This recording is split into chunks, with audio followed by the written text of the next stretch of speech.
dengan mengharap ridho Allah Subhanahu wa Ta'ala. Semoga kita selalu diberikan keberkahan dan juga kesehatan dalam menjalankan puasanya. Saya Diana Putri tidak akan bosan-bosannya nih menemani sahabat semuanya dalam program yang kita tunggu-tunggu, yaitu program Energi Iman.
Saya yakin siapapun presidennya, keinginan yang tidak pernah terbatas itu keinginannya menjadi dibatasi. Inilah esensi puasa. Dalam rangka menyambut Ramadan 1446 Hijriah, Energi Juang News bekerja sama dengan Pondok Pesantren Ngalah Al-Falah mempersembahkan Energi Iman, menghadirkan ulama-ulama nasional dengan kajian-kajian yang menyejukkan, sinkron dan mencerahkan. Saksikan tayangannya hanya di channel Energi Juang News.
Kembali nih saya ditemani oleh narasumber yang sangat luar biasa tentunya yang berada di kanan saya. Mari kita sapa. Assalamualaikum warahmatullahi wabarakatuh, Gus. Waalaikumsalam warahmatullahi wabarakatuh. Nah, beliau adalah Kanjeng Pangeran Gus Dr. Nuril Arifin sebagai pengasuh Pondok Pesantren Abdurrahman Wahid dan di 13 pesantren yang ada di Indonesia.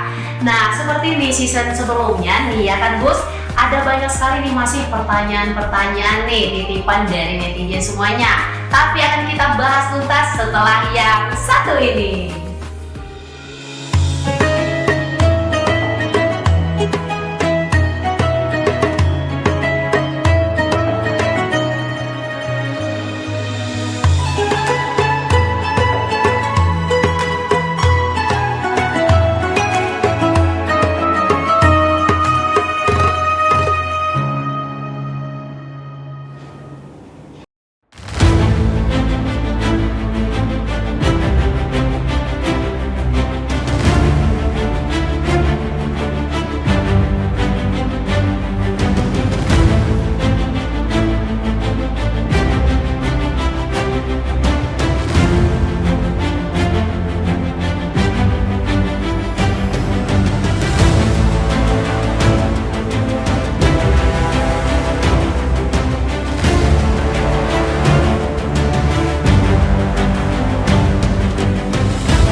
yakin siapapun presidennya, keinginan yang tidak pernah terbatas itu keinginannya menjadi dibatasi.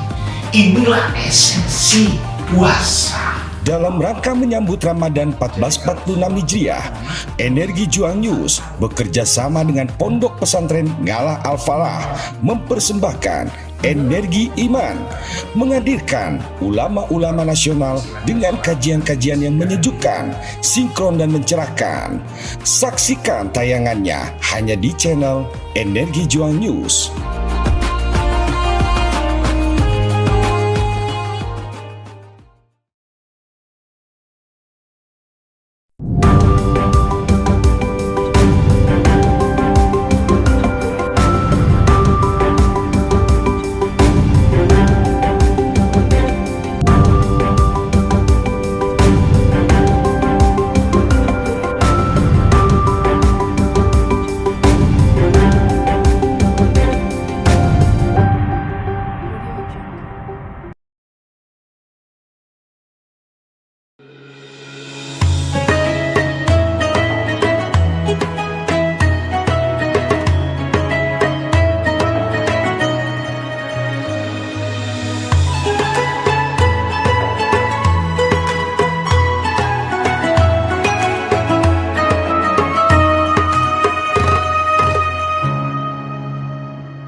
Nah, sesuai nih janji saya, tidak usah berlama-lama, langsung kita tanyakan nih. Jadi Gus, pertanyaan tadi kan seputaran yang dititipkan tadi, ini kita pilih-pilih filter-filter biar nantinya ke bagian yang lainnya. Nah, untuk pertanyaan yang pertama, gimana sih cara yang tepat agar pahala sholat kita melimpah selama bulan Ramadan? Silakan Gus. Sebenarnya ada keistimewaan di bulan Ramadan itu karena bulan penuh maghfirah. Jadi sampai pada terakhirnya nanti bulan 10 hari terakhir itu ifkun minana. Jadi Allah melepaskan belenggu neraka kepada hamba-hambanya. Lalu bagaimana memanfaatkannya? Di situ ketika sholat itu menjadi tiangnya agama, maka harus dipelajari, dijalani dengan sungguh-sungguh sampai sholat yang pertama atau masih skala syariat. As-sholatu mugul ibadah. Jadi sholat itu hanya simpul ibadah, maka yang dikejar surganya, pahalanya. Lalu meningkat. Jadi sholat itu dengan rasa cinta. As-sholatu lidhikri, karena ingat kepada Allah. Kelingan dengan pacarnya aja mendayu-dayu begitu, menimbulkan rasa daud atau kerinduan hati. Nah, ini pahalanya pasti lebih besar kalau bicara kalkulator ini ya. Iya. Karena lidhikri, jadi ingat. Padahal mencapai tataran lidhikri ini menimbulkan ketenteraman batin. Ala bidzikrillah tatmainnul qulub. Yang terakhir diharapkan kemerdekaan Indonesia itu sudah 100 tahun. Artinya orang Islam menjalankan sholat kurang lebihnya sama 100 tahun. Logikanya sholatnya sudah dari 260 juta misalnya, dan umat Islam ada sekian ratus juta misalnya, sekian puluh juta misalnya, sekurang-kurangnya ada 10 juta orang Islam yang mampu menembus makom as-sholatu mi'rajul lil mu'minin. Jadi sholat itu untuk mencapai atau mi'raj sowan kepada Allah. Kalau belum, ya barangkali terlalu banyak yang mengajarkan sholat tapi nggak ngerti sholat, atau kita sudah menjalankan sholat tetapi nggak paham kejiwaan sejauh mana kedekatan daud hati ini sejauh mana kepada Allah. Padahal kalau itu dijalankan dengan modal dasar iman, jadi iqrarul bil lisan, tasdik bil qalbi, amal bil arkan. Jadi kalau sholat cuman olahraga gerak badan aja, sujud rukuk ya nggak mencapai. Harus diketahui dulu, untuk mencapai tataran mi'raj lil mu'minin itu ketika mengucapkan Allahu Akbar, itu diketahui artinya apa. Allah Maha Besar, mengerti artinya. Allahu Akbar itu Allah Maha Besar, maka tangannya diangkat keduanya. Ini namanya sikap taslim, pasrah. Kalau orang dirampok angkat tangan gini aja nggak bakal ditembak. Ketasliman inilah yang menjadikan kita muslim yang kafah. Tetapi kalau kita tidak sadar, Allahu Akbar, ngangkat tangan aja sekedar ngangkat tangan, nggak ngerti artinya apa itu, repot. Kemudian tasdik biqalbi, hatinya mengakui Allah Maha Besar. Sampai kemudian ketika ruku yang dibaca apa? Subhana rabbiyal azim wa bihamdi. Ucapannya, mulutnya, lesannya mengucapkan subhanallah, subhan rabbiyal azim wa bihamdi. Hatinya mengakui, Duh Gusti, Andalah sungguh-sungguh agung dan aku mengagungkanmu. Maka amal bil arkannya, gerakan badannya ruku. Jadi ruku ini bukan gerakan Arab, karena orang Arab kalau jengking gitu merasa dihina. Makanya kalau orang Arab ketemu santri-santri atau temannya diujak-ujak rambutnya gitu nggak tersinggung, tapi begitu disenggol pantatnya marah dia. Beda dengan orang Jawa, kalau disenggol kepalanya yang marah. Betul sekali itu, Gus. Nah, jadi harus tahu, rukuk gini ini membentuk sudut 90 derajat. Jadi ketika Allahu Akbar itu membentuk sudut 0,0, tak teringat. Ketika rukuk membentuk sudut 90 derajat. Ketika sujud itu membentuk sudut 30. Berapa kali itu? Kita sujud itu mengucapkan subhana rabbiyal a'la wa bihamdi. Karena artinya mengatakan Duh Gusti, Engkau lah yang maha tinggi. Ucapannya subhana rabbiyal a'la. Hatinya mengucapkan ketinggian itu. Dan kemudian gerakan amal bil arkannya, gerakan tangan badannya bagaimana? Menempelkan kehormatan manusia di tanah.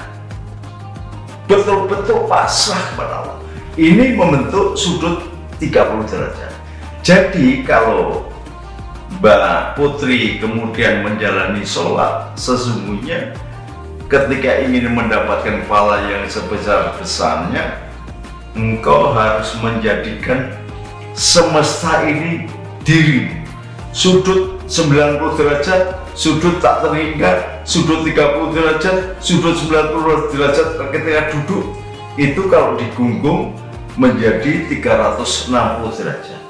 Maka ketika orang sholat itu mengucapkan dan menyadari arti dari ucapan-ucapan itu, sesungguhnya dia dalam pandangan Allah itu memecahkan dirinya menjadi ion-ion dan berkecepatan geraknya itu 440 megahertz itu sama dengan putaran bumi ke matahari. Coba bayangkan. Sehingga demikian gerak yang cepatnya ini, manusia yang memiliki elektromagnetis kemudian selalu dalam kesemestaan alam akan menjadikan kekuatan yang luar biasa dan menimbulkan daya ke atas. Ini yang tidak pernah diketahui. Oleh sebab itu dalam doa itu, dalam sholat, jangan pahalanya, tetapi Apa maksud atomnya? Apa yang engkau tuju? Target apa yang engkau inginkan? Terhadap anak cucumu, apa yang engkau harapkan? Dan engkau sampaikan kepada Allah. Sehingga laporan rigid kepada Allah itu justru pada saat sholat. Dan itu dalam keadaan kita memecah menjadi ion-ion yang berputar dalam elektromagnetis berkecepatan 40 MHz sama dengan bumi mengitari matahari. Luar biasanya. Kalau Biasa kita sekali. ngerti ilmunya gitu ya, pahalanya nggak usah ditagih, nggak usah diharapkan. Allah pasti kasih. Oh, pasti kasih. Tapi nih Gus, terkadang kan ya orang yang mengharapkan misalnya dari ridho Allah Subhanahu wa taala, kan tentunya nih kebanyakan orang tuh biasanya mungkin tidak terlalu rajin sholatnya, namun memaksakan diri dulu nih biar sholat, katanya biar jadi kebiasaan gitu kan. Nah, kemuliaannya yang mana nih, sholat sendiri atau berjamaah begitu? Suatu saat itu ini agak memutar dari waktunya mepet sih ya.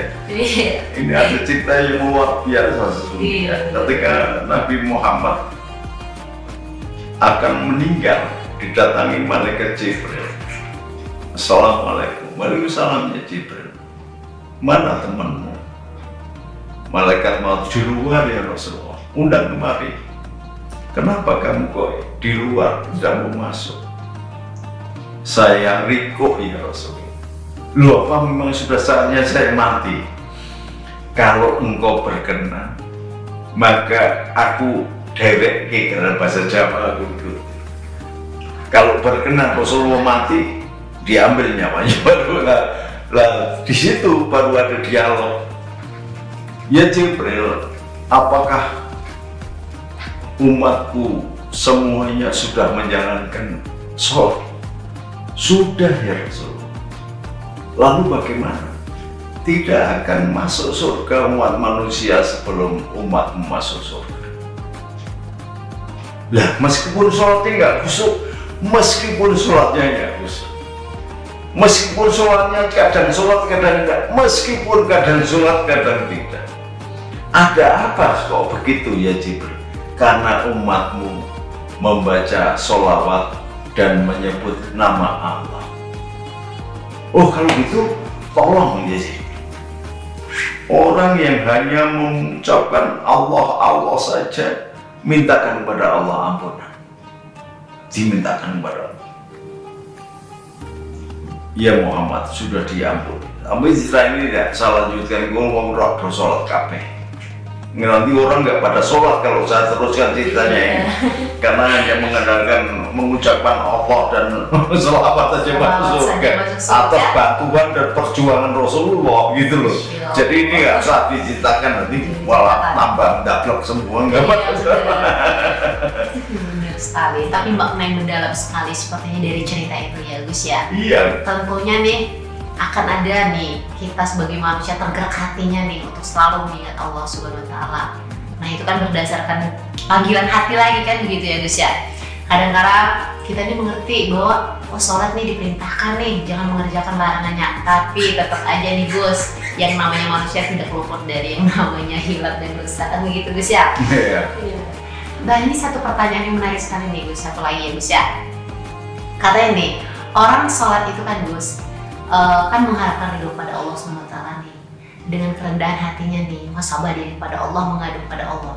Kadang-kadang kan kita malu nih mengadu pada Allah, tapi katanya boleh nggak sih ketika bersujud itu terus kita berdoa dalam sujudnya? Boleh. Oh, boleh. Boleh sekali, bahkan para sahabat itu kalau sholat malah membaca doanya Nabi Yunus yang dimakan ikan nun di lautan. Kenapa? Karena sesungguhnya manusia ini masih tersandra, masih terbuai oleh pikirannya masing-masing sehingga merasa tidak bebas. Maka wajib bagi kita untuk memerdekakan diri, berpikir merdeka, bergerak merdeka, melangkah merdeka, sehingga menemukan titik kebahagiaan. Jadi banyak orang mencari kebahagiaan, nggak bakal ketemu. Karena dia salah. Kalau mengejar kebahagiaan nggak mungkin. Tapi ketika dia bersyukur, maka dia bahagia. Ketika dia bersyukur, maka otomatis bahagia. Jadi sama dengan mengejar bagaimana ini. Udah, jalani aja. Surga itu ada 144 tingkatan. Jadi ya, ukur dirilah. Kita ini pojokan surga aja. Sudah, terima kasih. Jangan sampai kita, tetapi kita menyadari senantiasa posisinya di mana. Maka dianjurkan dalam puasa itu sekurang-kurangnya 5 menit saja setelah sholat tarawih, tolong itikaf. Di dalam itikaf itu sama dengan beribadah selama 80 tahun. Oke, baiklah, tahan dulu nih Gus, tahan dulu. Tentunya akan ada intisari nih, sabar ya teman-teman semuanya. Setelah iklan yang satu ini.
Saya yakin siapapun presidennya, keinginan yang tidak pernah terbatas itu keinginannya menjadi dibatasi. Inilah esensi puasa. Dalam rangka menyambut Ramadan 1446 Hijriah, Energi Juang News bekerja sama dengan Pondok Pesantren Ngalah Al-Falah mempersembahkan Energi Iman, menghadirkan ulama-ulama nasional dengan kajian-kajian yang menyejukkan, sinkron dan mencerahkan. Saksikan tayangannya hanya di channel Energi Juang News.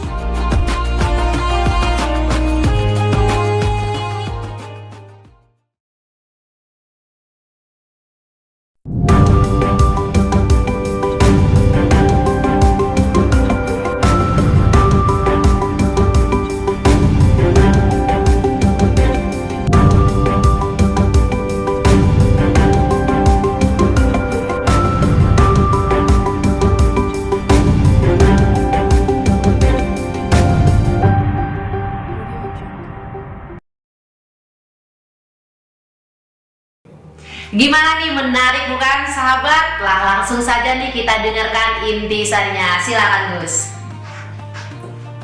Jadi sholat sesederhana apapun itu merupakan puncak kesadaran seorang manusia sebagai abdinya Allah dan masuk dalam frekuensi putaran alam semesta.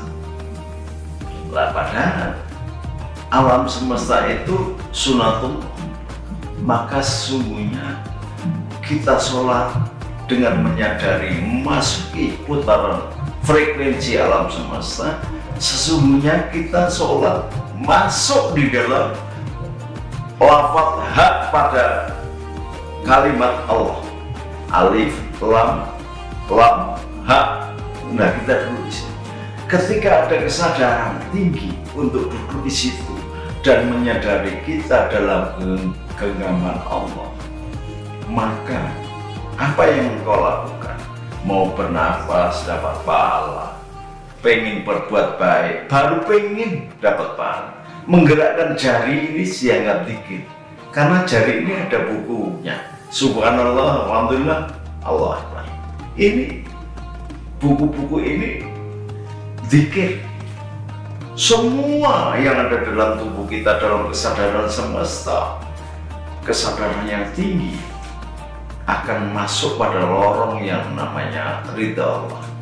Kalau sudah ridha Allah, maka tidak ada kekuatan apapun yang bisa menghalangi. Udah punya anak belum?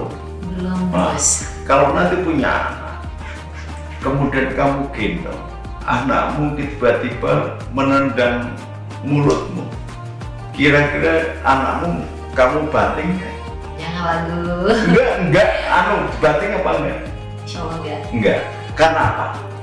Karena anak kita yang kita sayang gitu. Karena cinta. Cinta. Ketika seorang bapak menggendong bayi, kemudian bayinya kencing, padahal udah siap-siap mau kantor, apa anaknya dibanting? Tidak. Karena apa? Karena cinta dan sayang. Lah kalau sampean semua manusia ini sudah dengan kesadaran penuh memasuki frekuensi semesta dalam keridhaan Allah, maka yang ada hanya cinta Allah dalam bentuk rahmat. Kalau sudah adanya cuma rahmat, berarti berlakulah hukum Ar-Rahman Ar-Rahim. Kalau dengan Ar-Rahman Ar-Rahim saja Allah menjadikan semesta ini, lalu mau menjadikan apa dengan Ar-Rahman Ar-Rahimnya diri kita ini? Jadi udah nggak usah mikir dosa, mikir ini, jadi sehingga hanya bergantung kepada Allah. Sebagaimana surat Ikhlas, Qul huwallahu ahad, Allahu somad, lam yalid walam yulad walam yakul lahu kufuwan. Udah bergantung aja pada zat yang maha bergantung. Kalau sudah pasrah diri, bergantung, mengaku kegoblokannya, kalau diperinci, di muhasabah, khusyuk kita nggak mau. Lomo beramal, kita agak gigil. Kalau punya duit malah pelit. Sholat nggak bisa khusyuk. Puasa kadang-kadang kalau mau buka aja semeja isinya ada kolak gedang, ada es, ada ini, semuanya ada yang mau dimakan semua, ada banyak. Zakat kita jarang melakukan. Lalu apa? Senjatanya adalah cinta. Jadi menjalani agama ini dengan cinta, cinta kepada Allah dan Rasulnya, maka Rasul secara otomatis akan memperjuangkan umatnya. Masya Allah, Jadi khawatir untuk apa? Udah jalani aja. Hidup itu happy sepanjang kita sudah ada etikat menjalaninya. Perkara bisa atau enggak terserah Allah, karena innallaha ala kulli syai'in qadir. Jadi saya bisa ngomong begini itu kan ditakdirkan Allah untuk bisa ngomong. Saya bisa datang ke sini. Kalau nggak ditakdirkan oleh enggak, sekuat apapun, kalau Allah berkehendak, jatuh. Hatta iblis semiliar mengangkat kita akan tetap jatuh. Kalau Allah sudah berkehendak naik, maka malaikat pun tidak bisa menurunkan, karena Allah Maha Sekali. Ya, baiklah nih, terima kasih banyak nih Gus, sangat bermanfaat sekali nih buat saya tentunya dan buat sahabat energi iman dimanapun berada. Semoga Gus bahagia selalu, sehat selalu, dan kita bisa bersua kembali. Nah, untuk sahabat energi iman dimanapun kalian berada nih, tentunya puasanya lancar terus ya. Jangan pernah dilewatkan nih program kita, yaitu Energi Iman. Wassalamualaikum warahmatullahi wabarakatuh.